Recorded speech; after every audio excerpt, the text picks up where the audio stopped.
ನಿಮ್ಮ favourite serials ಈಗ ಟಿವಿಗಿಂತ ಮುಂಚೆ ಸನ್ ನೆಕ್ಸ್ಟ್ ಆಪ್ ನಲ್ಲಿ ಜಾಲಿಯಾಗಿ ಎಲ್ಲರಿಗಿಂತ ಮುಂಚೆ ನೋಡಿ.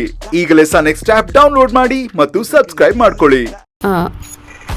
ಅವಳು ಮಗಳ ಜೊತೆ ಬಂದಿದ್ಲು, ಮನೆಗೆ ಹೊರಟೋದ್ಲು. ಹೌದು, ನೀನೀಗ ಸ್ವಲ್ಪ ಹೊತ್ತಿಗೆ ಮುಂಚೆ ಆ ಅಂಗಡಿ ಹತ್ರ ಏನಾದರೂ ಬಂದಿದ್ಯಾ? ನಾನು ಆ ಟಾರ್ಚರ್ ಪಾರ್ಟಿನಲ್ಲೇ ಅಲ್ವಾ ಮೀಟ್ ಮಾಡಿದ್ದು. ಇವತ್ತು ನನಗೆ ದೊಡ್ಡ ಮಂಗಳಾರತಿನೇ ಆಗೋ ಥರ ಇದೆಯಲ್ಲ. ಏನ್ ಕೇಳಿದ್ರು ಉತ್ತರ ಕೊಡದೆ ಹಾಗೆ ಯೋಚನೆ ಮಾಡ್ತಿದ್ಯಾ? ಇಲ್ಲಿ ಅಂಗಡಿಲಿದ್ದವಳು ಅಲ್ಲಿ ಹೇಗೆ ಬರಕ್ಕಾಗುತ್ತೆ? ಹೌದಮ್ಮ, ಹೌದು. ಆದ್ರೂ ಆ ರಾಣಿ ಮಗಳು ಅಂಗಡಿ ಹತ್ರ ಅಕ್ಕ ಅಕ್ಕ ಅಂತ ಕೂಗ್ತಿದ್ಲು. ನಾನು ನೀನ್ ಬಂದಿದ್ಯೇನೋ ಅಂತ ಅಲ್ಲಿ ತಿರುಗಿ ನೋಡ್ದೆ, ಆದ್ರೆ ಅಲ್ಲಿ ಬೇರೆ ಹುಡುಗಿ ಇದ್ಲು. ಮುಗೀತು ನನ್ ಕತೆ. ಅಮ್ಮ ಖಂಡಿತ ನೋಡಿದ್ದಾರೆ. ಡೈರೆಕ್ಟಾಗಿ ಕೇಳ್ದೇನೆ ಇಂಡೈರೆಕ್ಟಾಗಿ ಕೇಳ್ತಿದ್ದಾರೆ. ಸರಿ, ಅವ್ರು ಬಂದ ಕೂಡ್ಲೆ ಮನೆಗೆ ಬರೋದಕ್ಕೆ ಹೇಳು. ಸರಿ ಅಮ್ಮ, ಹೇಳ್ತೀನಿ.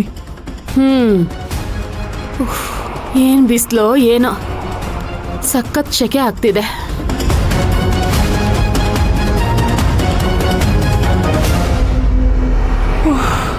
ಅಮ್ಮ ಚಾಮುಂಡಿ, ಟಾರ್ಚರ್ ಪಾರ್ಟಿ ಜೊತೆ ಮಾತಾಡೋದು ನೋಡಿದ್ರೆ ನನಗೆ ಚಟ್ನಿನೇ ಮಾಡಿಬಿಡೋರು.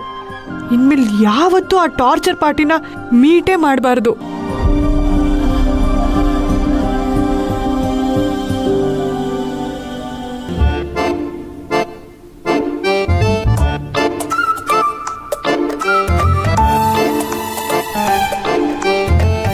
ಏನಪ್ಪ ಶ್ರೀಮಂತು, ಇಷ್ಟೊಂದು ಡೀಪಾಗಿ ಯೋಚನೆ ಮಾಡ್ತಿದ್ಯಾ?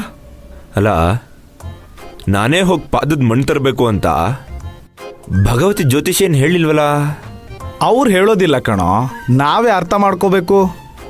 ಸರಿ, ಆ ಕೆಲಸ ನಾನೇ ಮಾಡ್ತೀನಿ. ಆದರೆ ಮಣ್ಣು ತರೋದು ಹೇಗೆ ಅಂತ ಒಂದೊಳ್ಳೆ ಐಡಿಯಾ ಕೊಡು. ಐಡಿಯಾ ತಾನೇ? ಒಂದು ಕೆಲಸ ಮಾಡು, ನೇರವಾಗಿ ಆ ಹುಡುಗಿ ಹತ್ರ ಹೋಗಿ ಅವಳ ಕಾಲಿಗೆ ಬಿದ್ದುಬಿಡು. ಅಮ್ಮ, ಇಷ್ಟು ದಿನ ನನ್ನಿಂದಾದ ಅಪರಾಧಕ್ಕೆಲ್ಲ ಕ್ಷಮೆ ಇರಲಿ ಅಂತ ಕ್ಷಮೆ ಕೇಳ್ಬಿಡು. ನಿನ್ನ ಪಾದದ ಮಣ್ಣನ್ನ ನಿನ್ನ ಕೈಯಾರೆ ತೆಗೆದು ಒಂದು ಪೇಪರಿಗೆ ಹಾಕಿ ಫೋಲ್ಡ್ ಮಾಡಿಕೊಡು ಅಂತ ಕೇಳ್ಕೋ.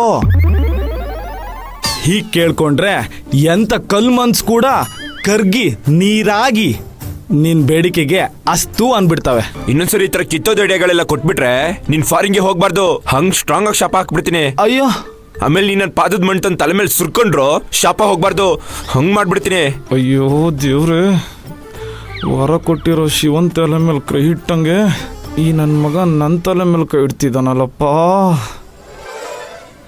ಹಾ, ಲೋ ಮಗ, ನಾನು ಕೊಡೋ ಐಡಿಯಾ ನಿನಗೆ ಇಷ್ಟ ಆಗಿಲ್ಲ ಅಂದರೆ ಬೇರೆ ಐಡಿಯಾ ಕೊಡು ಅಂತ ಕೇಳು, ನಾನು ಕೊಡ್ತೀನಿ.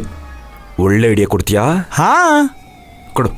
ಸರಿ, ನಾನು ಮುಂದೆ ಆಗೋದನ್ನ ಹೇಳ್ಬೇಕಂದ್ರೆ ನೀನು ಹಿಂದೆ ಆಗಿರೋದನ್ನ ಹೇಳು.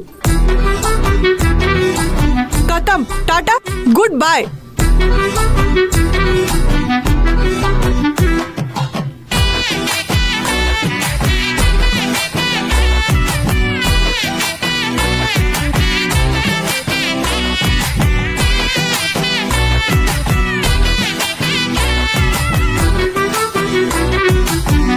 ನನ್ ಮಗಳು ಚೈನ್ ತಗೊಂಡು ಪೇಪರಲ್ಲಿ ಬಚ್ಚಿಟ್ಕೋತಾ ಇದೀಯಾ?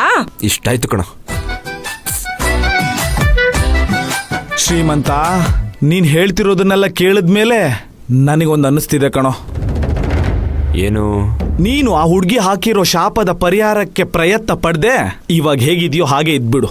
ಸ್ವಾಮಿ, ತಮಾಷೆ ಮಾಡ್ಬೇಡ. ತಮಾಷೆ ಮಾಡ್ತಿಲ್ಲ ಕಣೋ, ನಿಜಾನೇ ಹೇಳ್ತಾ ಇರೋದು. ಇಷ್ಟಾದ್ಮೇಲೂ ನೀನು ಆ ಹುಡುಗಿ ಹಿಂದೆ ಬಿದ್ದರೆ ಖಂಡಿತ ಪೊಲೀಸ್ ಕಂಪ್ಲೇಂಟ್ ಕೊಡ್ತಾಳೆ. ನೀನು ಅವಳಿಗೆ ಅಷ್ಟು ತಲೆ ಬಿಸಿ ಕೊಟ್ಟಿದ್ಯಾ. ಏನ ಹೆದರಿಸ್ತಿದ್ಯಾ? ಅವಳು ರಂಗೋಲಿ ಕೆಳಗಡೆ ಹೋದ್ರೆ ನಾನು ಟೈಲ್ಸ್ ಕೆಳಗಡೆ ಹೋಗ್ತೀನಿ. ಆಫೀಸಿಗೆ ಇನ್ನೊಂದು 2-3 ದಿನ ರಜಾ ಹಾಕಿದ್ರು ಪರವಾಗಿಲ್ಲ, ಡೈರೆಕ್ಟಾಗಿ ಅವಳ ಏರಿಯಾಗೆ ನುಗ್ಗಿ ಅವಳು ಹಿಂದೆನೇ ಫಾಲೋ ಮಾಡಿ ಅವಳ ಪಾದದ ಮಣ್ಣು ತಗೋಬರ್ತೀನಿ. ಕರೆಕ್ಟ್ ಐಡಿಯಾ ಮಗ. ಇವಾಗ್ಲೇ ಆಫೀಸಿಗೆ ಲೀವ್ ಹಾಕಿ ಹೊರಟ್ಬಿಡು. ಹೊರಡು ಅಲ್ಲ, ಹೊರಡಣ್ಣ.